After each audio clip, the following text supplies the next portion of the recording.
Welcome to Night Shadows. I'm Stewart Best, where the paranormal is normal, where that which you thought you knew, you didn't, and where the future can be known if you know exactly where to look. All right, well, welcome to tonight's show, and we have Larry Taylor on with us. Hi, Larry. How are you doing? Hello, Stewart. Thanks for having me. Well, no problem at all. We talked a little bit offline about you've been doing some research on Cyrus, and that's kind of interesting because that deals with ancient Babylon. What did you find? Well, what's kind of interesting about that, you know, on the last show that you and I did, where you had Augusto and me on, Augusto mentioned the term Cyrus, and then I looked at it a little bit, read some scriptures, and then the next thing I knew, right after that show over the weekend, Tom Horn came out with a mention of was Donald Trump another Cyrus, you know, and with a question mark, you know. Yeah, yeah. But one of the things that's interesting, I did a study, and I'll tell people where I've been studying. It's the New Unger's Bible Dictionary, if they just want to know. But let me run this concept. It's kind of interesting. Matter of fact, what's interesting, when we talked about this or posted a little bit, a couple of emails came in, and people said, well, Trump's no good because he's not a solid Christian. And you know all the you know, he's not a great patriot, and he's not this and that and the other. And you know what? Now let me tell you about Cyrus. Now, for people that don't know Cyrus, which you can find him in mentioned, you know, in Isaiah, Ezra, Second Chronicles, Daniel. It mentions him again about his edict in Second Chronicles and Ezra 1:2-3. But basically. Some of this lines up with scriptures that parallels, along with, I found, some inscriptions on the famous cylinder of Cyrus found in the 19th century. And it says it's in a remarkable agreement with the royal edict as set forth in the Bible. And so what's interesting is we're talking about Cyrus the Great, or Cyrus the Persian king. Now, for people that begin to doubt that maybe I've just completely lost my mind, Cyrus the Persian king, I want to clear this up right off the top, was someone that was only available. I mean, he was a wild card. And what's interesting, Stuart, I used the term, you know, we've got other wild cards, Putin, Netanyahu, you know, I mentioned Donald Trump as a wild card on the last show we did. And now I'm saying that Cyrus the Persian king was a wild card, and this appears to be the Creator uses whom he chooses, and they're not perfect vessels, and some of them are extremely imperfect, but they do what he wants them to do regardless, and so it seems to work out. It did with Cyrus. Now, what's interesting about this, Cyrus was a king over the Persian Empire, and I want to really be clear about this. He was a worshiper of Marduk, you know, the god Marduk, and so I'm not claiming he was a Jew. I'm not claiming he was Hebrew. I'm not claiming he was a Christian. I'm not claiming he even served the Lord. I'm just saying, okay, that he was someone that the Lord chose to use. Now, this is what's interesting, and I want you to think about this right now. We have come to clearly see, I don't think there's anybody out there that watches the news very closely that doesn't know that the rich men, and that's one of your terms, Stuart, rich men of the earth, involving what they call the establishment, you know, the establishment, especially in America, but also around the world, that they don't literally have, well, not only God's people under the thumb and have tightened the noose around God's people for years stealthily, in other words, very quietly and silently and using trickery and deception. They put a noose around God's people's necks, and they pulled it so tight now they're choking them out. Yes. And basically they've thrown everything of the Lord out of the nation, and they're saying, you cannot serve your God. You can't. Not in public, not in courthouses, not in schools. I mean, they just begin naming all these places you can't serve him. And so this is what we saw a little bit when you go back to the time of Cyrus. Babylon conquered, the Jews. They had conquered God's people. And see, Babylon, if you read this closely, Babylon had a strategic plan. When they conquered somebody, any peoples, the Babylonians would literally uproot them from their land and take them away out of their land. And so what are we seeing today? Basically, the same scenario to some degree, because Babylon, at the time of Cyrus, when he was king, Babylon, which was a strong fortress type, the nation there, had basically the Hebrew people in captivity and absolutely just like slaves to some degree, serving them and pulled out of the land completely. And so what we see here is that all of a sudden, what's odd too, I read clearly in here where it says that Cyrus was a king that wanted to do the right thing. In other words, he was a humane king. That's the key. I didn't say, and I want people to realize I'm not saying Christian, I'm saying a humane king. He just wanted to do right. He wasn't particularly trying to form a religion because he worshiped Marduk. I mean, and so what's interesting is he raised an army and declared that he would go to Babylon and conquer Babylon. And this is and I'm looking at this now, and it looks like Trump probably is going to be so double-crossed. As a matter of fact, they're even threatening his families now, but that he's going to be so double-crossed that he cannot do anything for anybody. There's plans laid there and traps and all this kind of thing in the next few months. But what's so interesting, and I'm not telling people that, he's next. What I'm saying is there seems to be a parallel. Interestingly, Trump seems to want to, he's not trying to be what everybody wants him to be, especially a politician. He wants to just do the right thing, so to speak. And maybe it's what's right in his eyes. But then again, the people of God right now are so mashed down and have been crying out. I'm not talking about the church, Stewart, in America. I'm not talking about the church at all. They're happy. They've got a carnival every weekend. But what I'm talking about, the real people of God, the intercessors, the prayer warriors, people that are beaten down and sick and tired and broke and have no money, have no jobs. That's the kind I'm talking about, the real people of God that want to serve him. But they're being denied that service because of the servitude they've been given by the so-called rich men of the earth and the establishment. So here we are. Cyrus raised a mighty army. He marched down to Babylon, and the cylinder says a strange thing. The cylinder inscriptions, when you read it, it says that something odd happened, even though it was, Babylon had a major army, and everybody was expecting an incredible conflict and destruction, maybe of Babylon totally. It says, and I don't know, I can't describe what happened. I don't even know the details, but in the cylinder, it describes Babylon being given into the hand of Cyrus. And there was no great battle. He literally marched into the city. The king was given into his hand, and he took it. And then guess what happened? He told the people of God, all those that had been removed from the land, that they were free to go back and serve their God, and he wanted them to build a temple to their God. Yes. And so I just find the parallels in time really amazing, Stewart. Well, we are at that time. There have been more than one Christian, I think, but one sticks out. He had asked repeatedly, who was Donald Trump?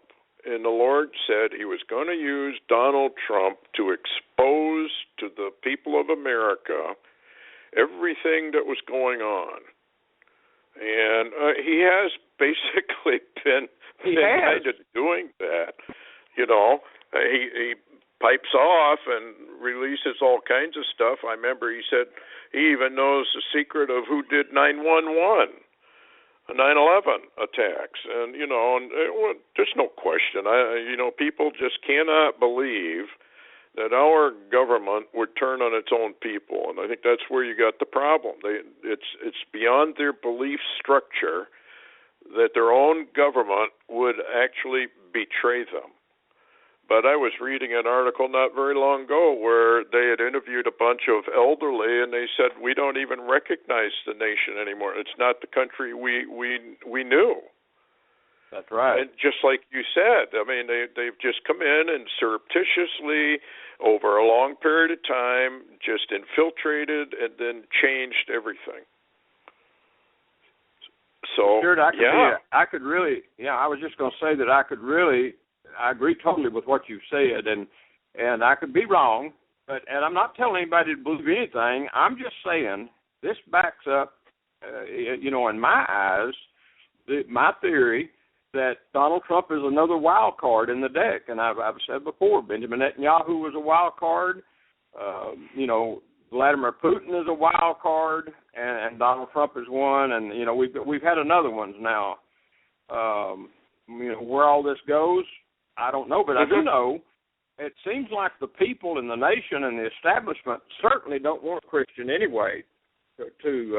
You've got, or you've had for the last couple or three elections, Mike Huckabee, and he is a Christian. Yes. And they don't want him at all. They don't even give him. They don't even pay him mind. Even the voters don't pay him mind. So, see, if people say we need a Christian president, well, you're not going to see that because nobody wants him. Well, that's it. And you had people like Ron Paul, who was a doctor, and I've always thought that was kind of funny that the Lord would bring along a doctor because it says in Jeremiah, we would have healed Babylon, America, but she would not be healed. So here comes a doctor and Ron Paul, and they wanted nothing to do with him. The American people soundly rejected him. Now we have Carson, who is out of the race. He's a neurosurgeon. He's a brain doctor. So maybe that's a message that there's something wrong with the brains of America because they've rejected him as well.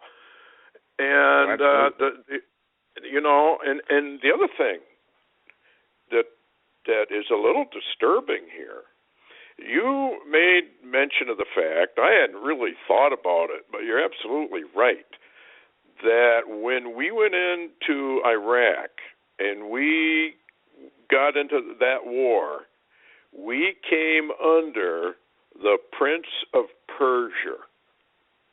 Oh, my, you're right. Isn't that interesting? That is, wow. That's a big wow.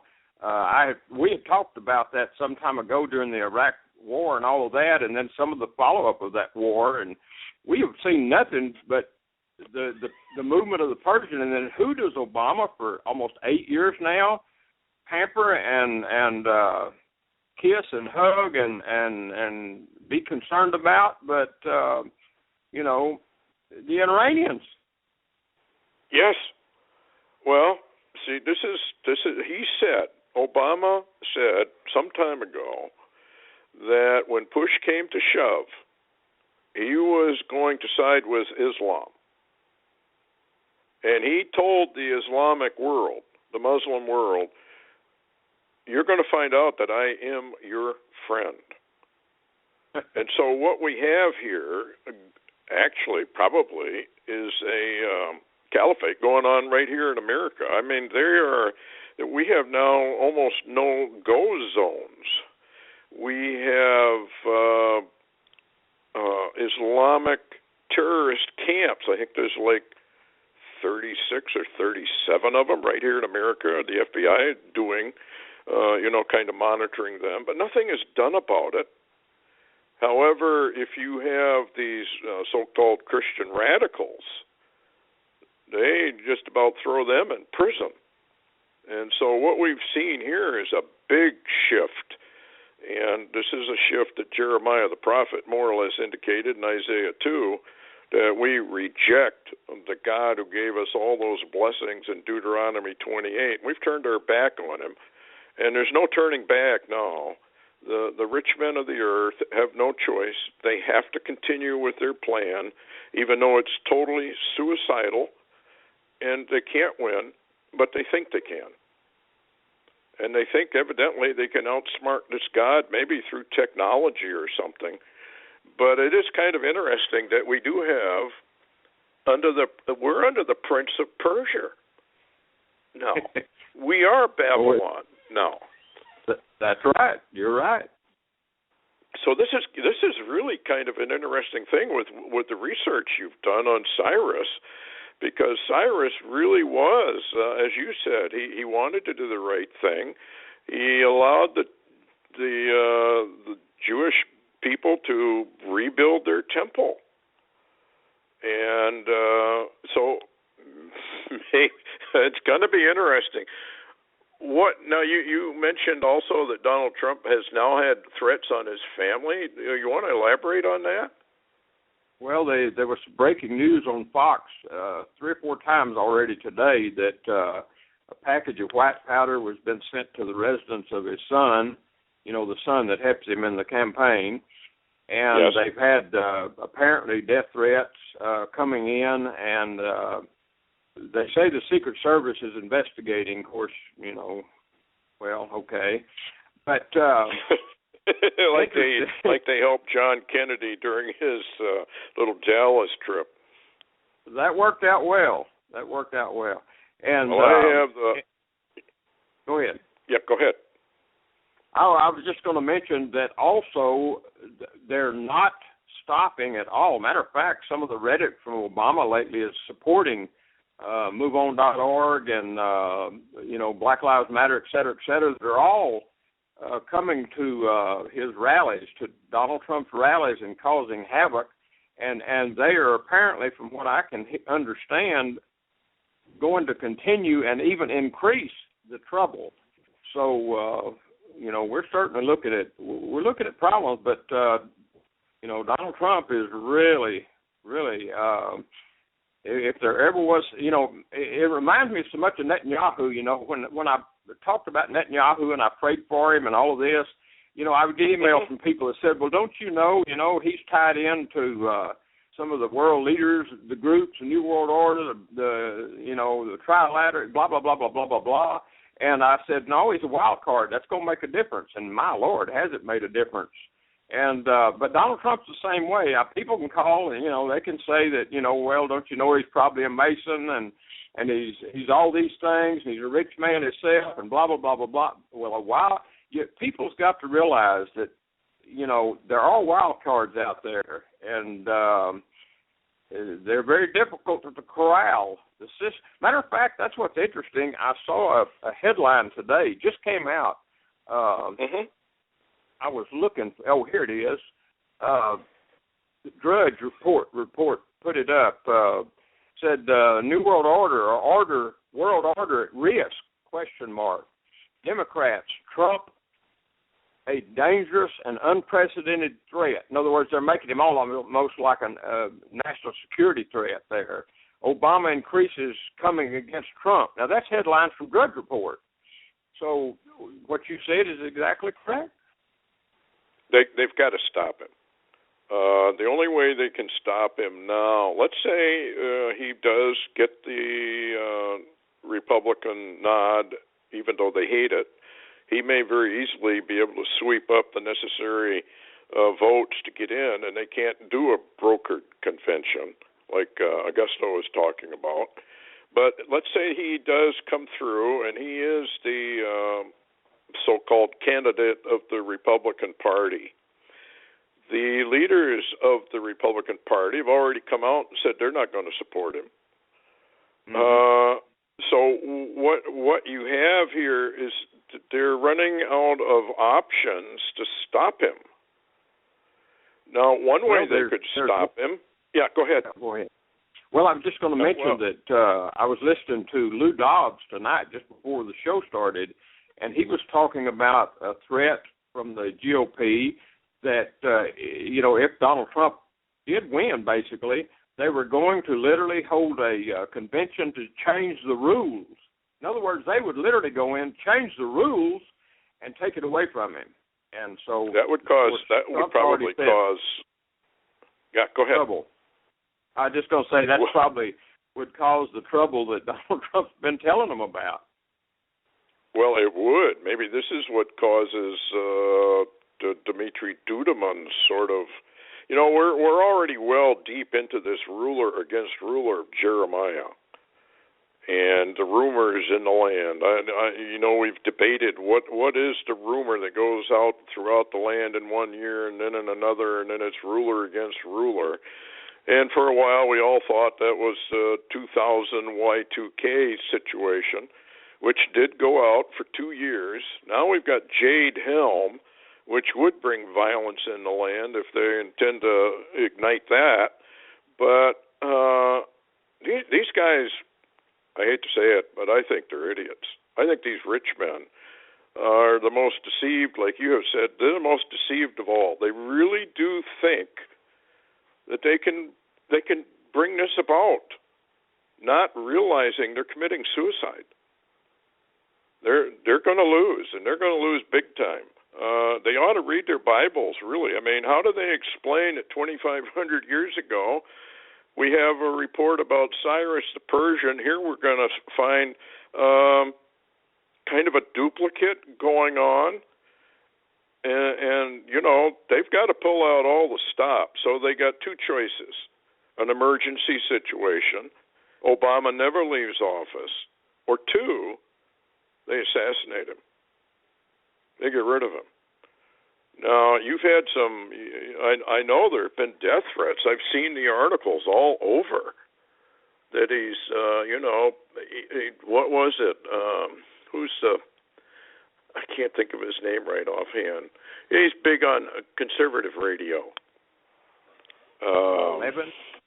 Or no, he was going to knife. He was going to. If he stood beside Trump, he was going to knife him, and he got in trouble for saying that. Wasn't it? Glenn Beck, yeah. See, now, why would somebody of that stature make a remark like that? I mean, there's got to be absolute hatred for this wild card. He's not part of the establishment. Wasn't it Newt Gingrich that said he's not one of us?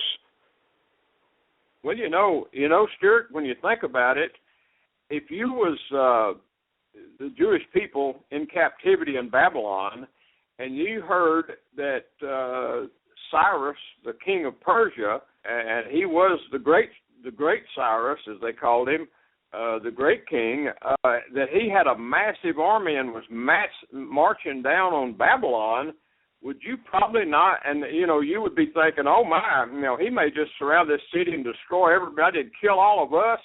That's a little bit of God's people here in captivity. He may just destroy and kill all of us. Well, don't you think at that time probably the Jews were thinking, God, I think I hate that Cyrus, that King Cyrus. I hope he don't come. They were probably saying, I hope he don't come or don't show up, when he was literally their deliverer. Yeah. Well, there's so much disinformation, misinformation, lies, distortions. The only book you've got is the Bible to tell you what's really going on, and of course everybody hates that book as well. So, the American people are really totally adrift. They're not going to solve it by bringing in Trump, re-electing Obama, let's say, or Hillary Clinton. I'm kind of curious about all this. I don't know if you remember it, but there was a vision somebody had about Hillary Clinton being sworn in the underground city in Denver because some emergency had taken place. No, I don't remember that one. You don't remember that one? Well, I've always thought, a woman rides the beast. So I have no idea. She's in a lot of trouble. I was seeing a headline where she's getting into a fight with the NSA now. Yeah. And as a matter of fact, Stewart, I listened to some of the generals talking today, and some of the intel people, and they were one of them was I think what's his name, Newt Gingrich maybe, and the ambassador, And they were all talking, and they were saying that, and also I believe Judge Napolitano was speaking about that if this is presented, in other words, if what she has done and the FBI is investigating, if it is presented to the DOJ and nothing is done, that apparently there's going to be a split in Washington, D.C. itself, is what they're saying, and there's going to be just hundreds of resignations within the government, that there's going to be, that this government is going to split completely. And Stewart, I know a lot of the old seers and saints and other people have talked about a second civil war in America, and we may be seeing the beginnings of that, and it'll be brought about by just clearly, like Jeremiah says, the rulers. They're fighting amongst themselves. Well, you've got governors fighting the feds. You've got the Fed fighting the governors of the states. You've got the feds attempting, actually, total usurpation. And then we have the UN that is usurping the United States. And it's kind of a global ruler against ruler as they try to bring in this whole new world order of theirs, this utopia that they think they're going to have. And I don't know, the UN Agenda 30, if people would just go online and Google Agenda 30/50 and find out what the UN has in store for you and I, it's incredible. But nobody seems to say anything. Nobody cares. I don't know. I've given up trying to figure out if there's a line in the sand anywhere for the American people. I just don't really think there is. I mean, Go ahead. I was just saying, I was thinking today, we use that term stupid. We came up with that, and you said actually it's biblical. And yes, what it is though is the American people have become so on a level of stupid. And so many of them, the masses, it's how civilizations go down. I mean, I can clearly look back to probably Rome, and yes, how that right at the last there, there was infighting and fighting and a bad leader and the what they called their Senate. Remember all? And we've seen movies they put together from some of the past times, and my God, the deception and intrigue and backstabbing, real backstabbing, not just pretend.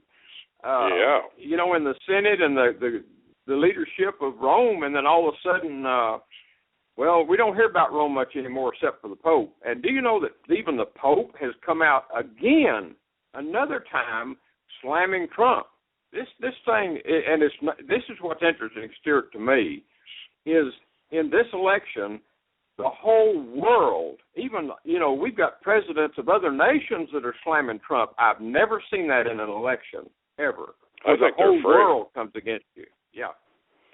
I think they are. I think the elite of this world, the rich men, whom the Bible clearly identifies, Psalm 2, kings and rulers, Revelation 18, the lords of the earth, the big corporations, all of these people are all tied together, and I think they are scared to death that the people are beginning to rise up, and they've got to stop it. They've got to stop Trump. He's kind of the rallying guy. Now, I don't know who he is really, or, there's been a lot of articles out there about, his Masonic connections, but like you were saying, it doesn't really matter.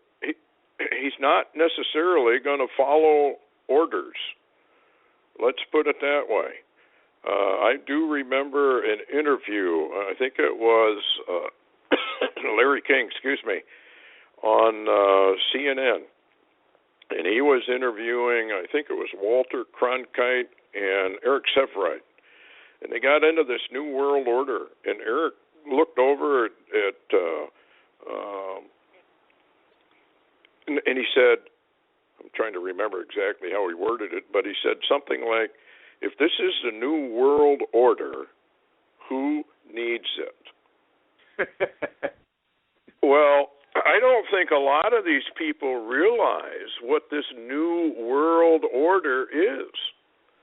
And I don't think they realize that when they come to power, all the newspaper editors and writers and magazine people and all those people that aided and abetted this, what do they do normally when they take over? They kill all these people.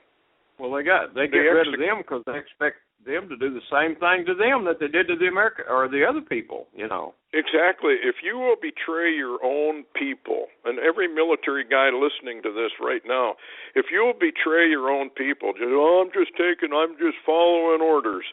Yeah, well, guess what's going to happen to you when the power elite comes into full force?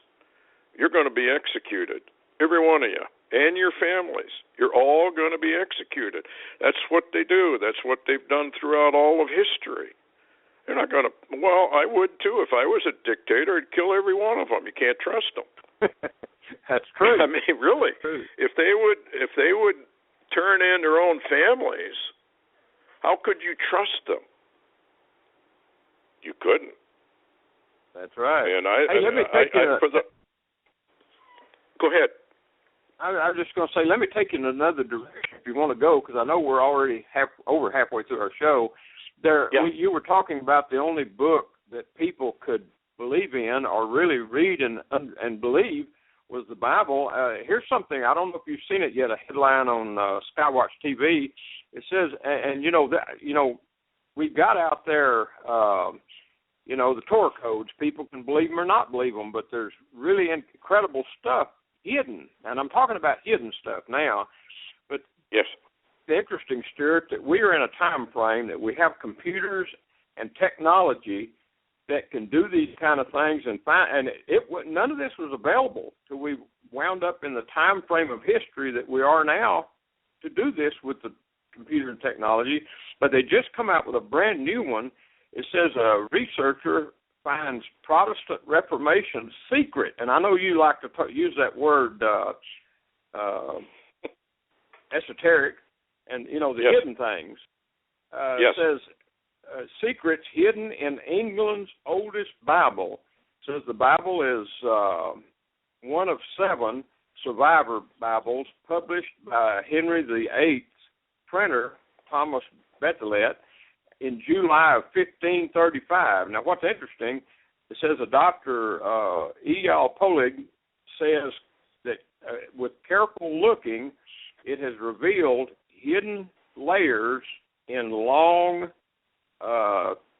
light exposures of secret writings in that Bible, the one that they found, and now they haven't said what it says, but there's secret writings embedded in that Bible. Now, I know we have to watch out for deceptions, and we know that sometimes there was claims that they were going to come up with lies that are put out there just to confuse people and cause people to err. But I find that really interesting, Stewart. Yeah, I find that really interesting that they found that. Wow. That would be interesting if they would release it. It's kind of like the Dead Sea Scrolls, they didn't want to release a lot of that. And I found out later a lot of it deals with UFOs and contact and all of that sort of thing. And I think they are. I think Project Bluebeam, Serge Monats, he got, let's say dispatched because of his Bluebeam project research, but Bluebeam is really coming out into the open if you just watch what's going on all around you. The technology is there now, and I've often wondered if a lot of these UFO sightings that we're seeing now are not satellite projections. Yeah. Rather than real, because that was part of the Bluebeam project, that they were going to be able to produce holographic projections. And you may remember that my daughter was out doing her rabbits one time, this was years ago now, and a big UFO came in over the neighbor's field. I remember that. And when Cindy went out there and took a look at it, and she said there was something wrong with it. She was in art, and said that the lighting was off. And we came to the conclusion that it was probably a holographic projection, that there actually are fooling around with this stuff, and they're practicing. It's like these sounds that are now being heard all over the world, these strange sounds. I personally think this is all part of Project Bluebeam for the grand arrival, that great deception of the fake Messiah. And when you, and when you were doing your research on Mars, the same time I was doing Project Red Star, you were seeing UFOs on there, like we had pictures of them. Why couldn't they come? You would only need 30 or 40 of them, and then the rest could be holographic projections, and you could have a massive invasion. In fact, that's what von Braun told Carol Rosen, that the whole thing was going to be a fake, that they were going to have a massive invasion, and it was all going to be fake to fool the people into accepting the Antichrist. I don't know. I got a headline here. I wanted your take on it. Riots and fights over food started in Greece. Imagine this on a large scale in the United States when people start starving. Had you heard any more about that? This is only one article that I've heard. No, but I am hearing that they're expecting, they're really expecting a really hot summer as we begin to go into the convention time. And, and I guess the whole election from now on out is going to have troubles. But, a lot of this troubles could also interrupt. Of course, we've got a million things almost going on right now around the world, even especially the weather that could interrupt travel, which means that our resupplies, by truck, is interrupted. And at the same time, I've been hearing rumors that some of the ports, like off New York and the West Coast are having problems too with shipping and so we could have shortages just almost any time, if some of these things. As a matter of fact, people are saying that some stores now are redoing their shelves where it looks the same, but it's not as much on there anymore. Yeah, I've seen that actually. They move it out to the front, but if you go and look back, there's maybe 2 or 3 cans, and that's all there is. So they are definitely fooling around with it. And if you remember Cliff High in the Bots, he talked about sun disease. And the sun disease was of such a nature that, we were going to have massive heat waves. And, of course, heat just, a lot of people just can't take the heat. And the death, I think, if I read it right, more people die from heat than they do of cold. Yeah. Which would stand to reason, because you can only strip down so far, but if it's cold, you can add on more and more blankets and clothing to stay alive. But you're right. I mean, this society of ours relies strictly on next day delivery. And if the trucks were to stop rolling, then within a few days, the whole thing is gone. And that kind of leads to this North Korea. Have you heard any more about these launches that they're planning on doing? They're still launching off the coast there, and of course, the Obama administration. How can I put this? For the last 7 years, they've been watching. That's it. They've been watching, and as I said, and I'm repeating myself now, but I feel like it's worth saying one more time. Everything Obama has done since the day he walked into office is how you start a big war. It's how you cause a catastrophe.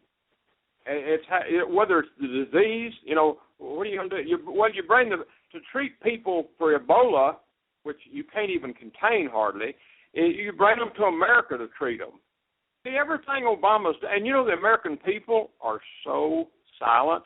And if they only knew, Stewart, and I know you know because you keep up with it, we are not protected. And even now, we have finally got generals, retired generals, and intelligence people that are coming out and saying, and we had a general the other day, Stewart, say, and he's active duty, he's an Army general, said we're in trouble.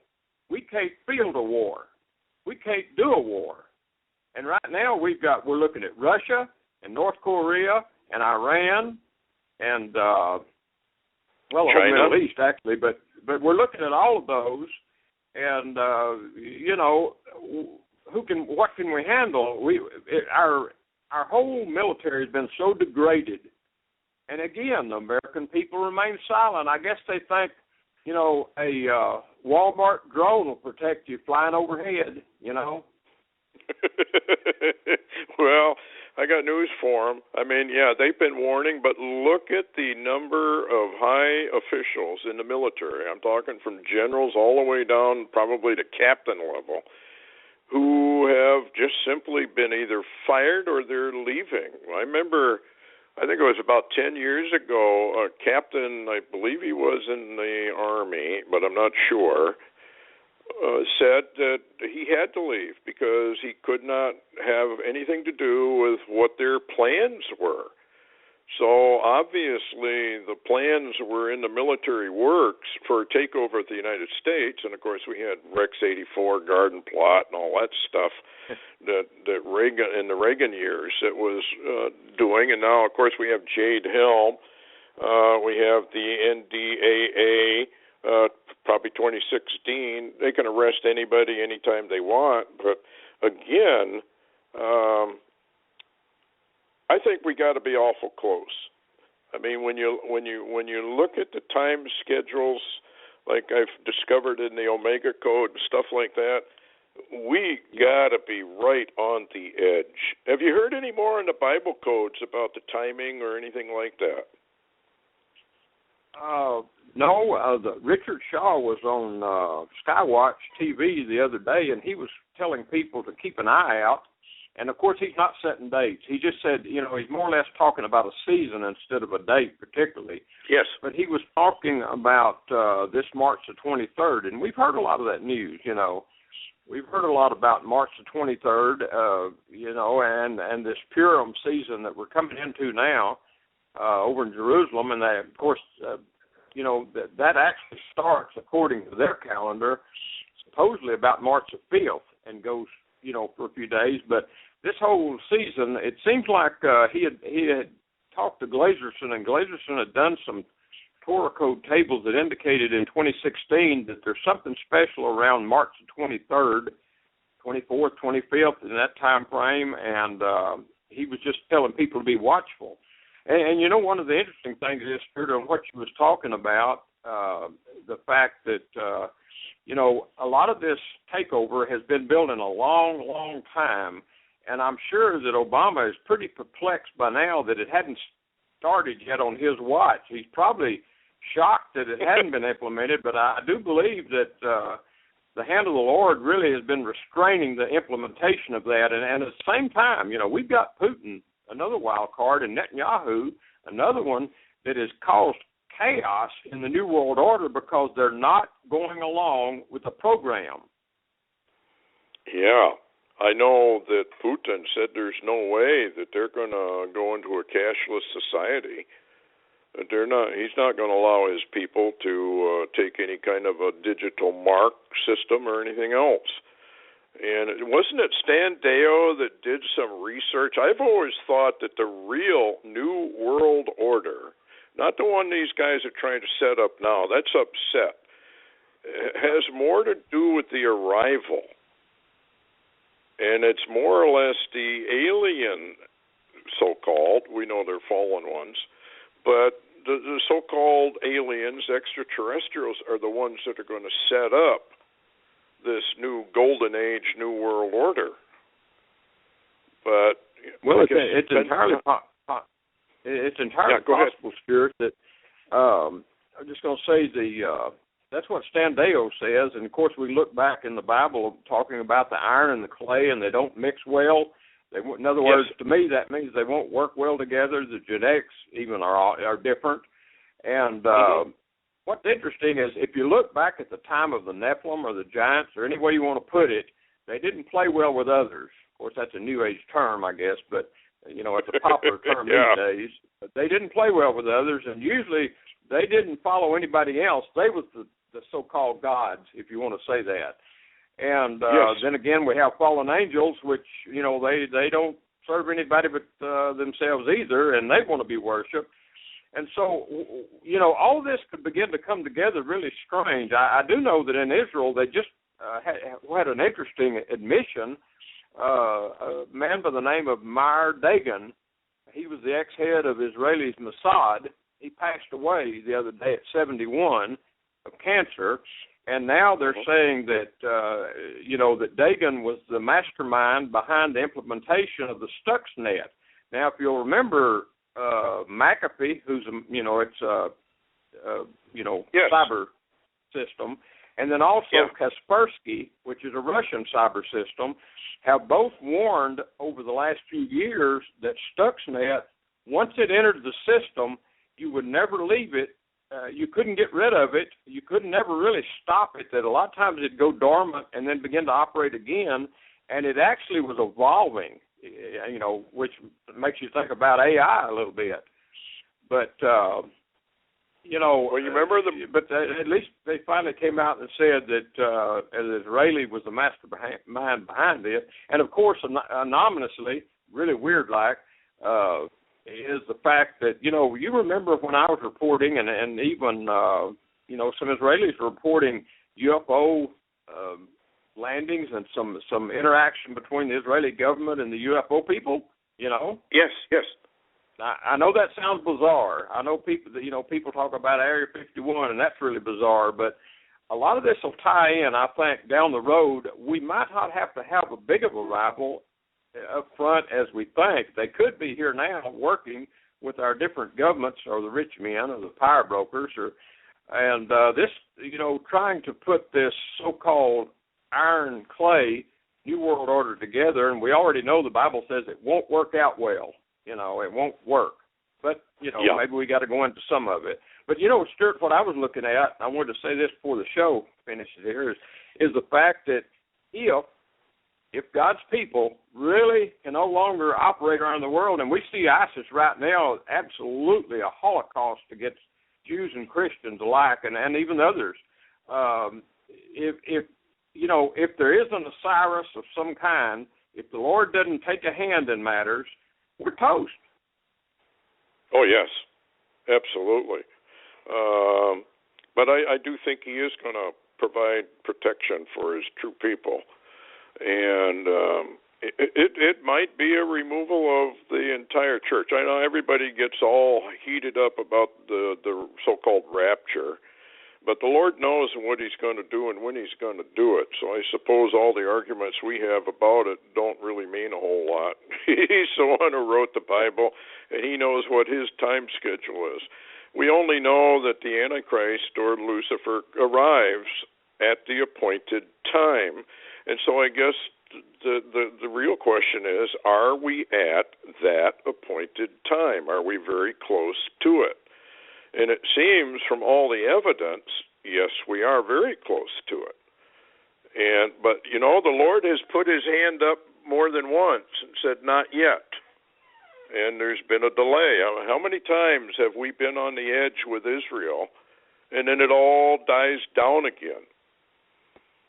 But when Putin said he's withdrawing, I noticed that some of their better, heavily technology-equipped helicopters are now coming in to Syria. So he has firmly established a beachhead to operate out of Syria anytime he wants.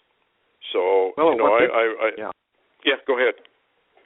I was just going to mention that there's been a number of really, really incredible military leaders that have come out recently and said that this so-called chess match between Putin and Obama, Putin won hands down involving Syria. And one of the interesting things is that fact that a lot of them are perplexed by this withdrawal. That came out of nowhere. And all it means to me, you know, you and I, Stewart, have watched, we've watched not only Putin, but Russia itself for a long, long time. And, you know, when they move their military equipment around, it's a big ball game. It's a really big chessboard. And Putin seems to be masterful at it, and he has Europe scared to death. And at the same time, a flashpoint coming up, maybe it's something we need to watch. You know, Turkey and Saudi Arabia hate the Kurds. Turkey hates the Kurds with everything they've got. And now the Kurds in Syria have declared a zone, 200-something mile zone, as a federal Kurd region. In other words, they've declared their own, basically, I guess, their own country. But, you know, what's interesting about the Kurds, they protect the people of the book, or the Christians. They protect them. And so what's interesting is Turkey's wanting to attack them. They've got Saudi planes there to do that, but yet Putin's really the only one holding Turkey back right now, and that may not last. But what's interesting is the fact that you know, Putin, they say, has even double-crossed the UN on the Kurdish issue, because the UN and Obama and the rest of the world was never going to let there be a Kurdistan, in other words, a nation of Kurds.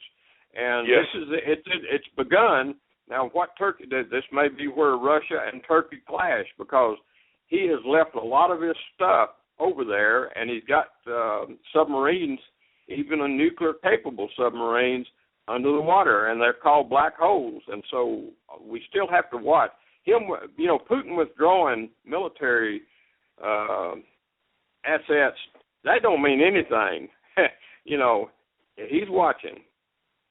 Well, he can get in there in a matter of hours.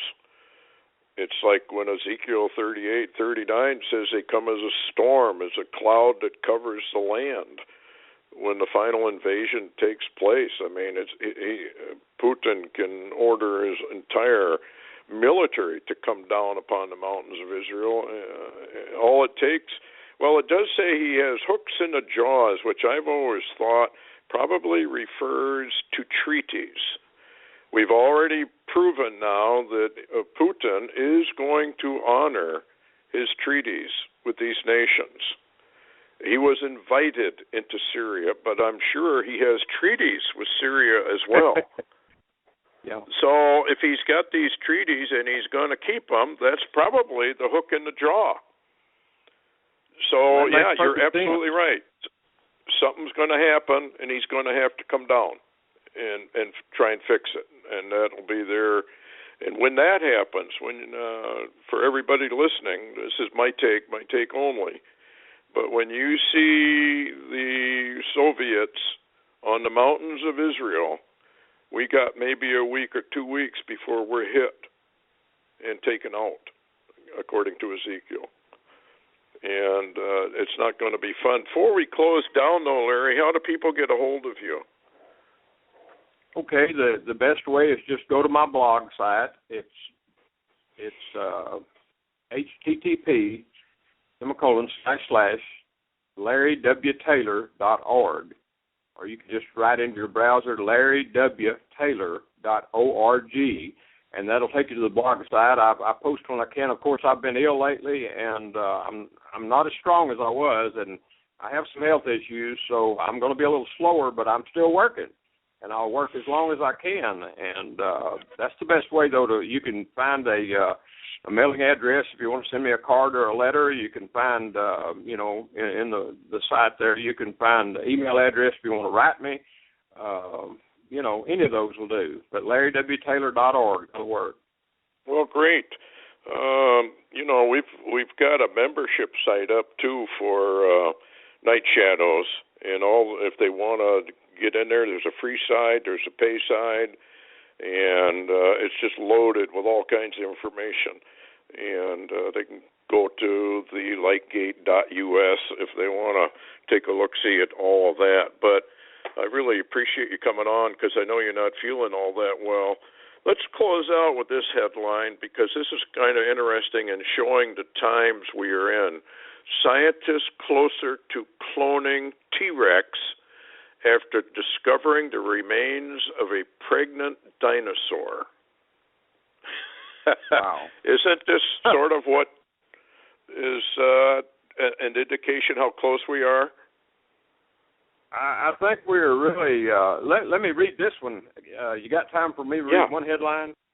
Oh, sure. Called, and this was on the Q Alert a couple of days ago. It says cyborg bionic heart patch combining living tissue and engineered materials unveiled in Israel. Times of Israel reporting that on a stunning technological advance in medicine by the Israeli researchers, that they now can combine the living tissue and engineered materials, and literally, Stewart, not only will an outside operator, of course I wouldn't want this, but an outside operator keep your heart beating in case there's a problem at any time, but they can cause this so-called tissue, this bionic heart, to issue medicines to you and also monitor you 24 hours a day. And that's just, we're getting into some crazy stuff, Stewart. Well, yeah, and they could do just about anything with something like that. You start talking about the nanobots and chemtrails. I know a lot of people don't believe there are such things, but they're all over the world. And they can put anything in those chemtrails they want. And it makes you wonder exactly what they've got planned here. From the zombie threats that the governments were issuing, and everybody poo-pooed that and said, well, no such thing as zombies. But actually, they say that there is a virus that will mimic zombies. So who knows what they've developed, It's you're right. I mean, it's getting to the point where it's almost unbelievable what's going on out there. But I don't know. I mean, this business of cloning, there was a fellow by the name of Dr. Peter Bader. He claimed they were cloning 25, 30 years ago. So how far advanced are they now? Remember the Cupacabra? Wasn't it the South American nations that claimed that was a creation of the intel agencies, if I remember right? A Black Project Underground Lab is what they were saying. Wow. I don't know.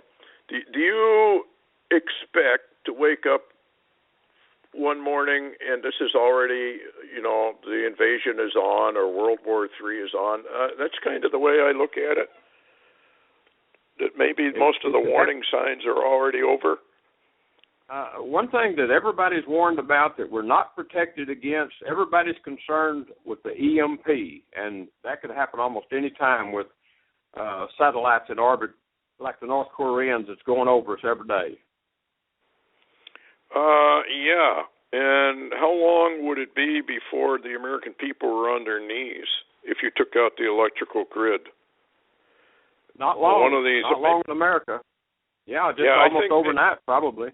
One of these shows, we should maybe do a thing on EMPs and the effects of it, because I don't think the American people are aware of how rapidly this would kill off 80-90% of the American population, because they're simply not. They rely on electricity to the point where without it, they're not going to live very long. No. So you're right. Anyway, I guess we're coming up on the end. Thank you a lot for coming on. And I personally am going to ask for prayer for Larry, and hope everybody will join a prayer chain here and help Larry out. So anyway, I really appreciate you coming on, because I know you're not feeling well. And keep in touch. I'll do it, and we'll do another one, Stewart. This has been good, and we're close to things happening. Yeah, we sure are. Okay, well, thanks a lot, Larry. We'll talk to you in the near future. God bless. Bye-bye. Yep, same to you.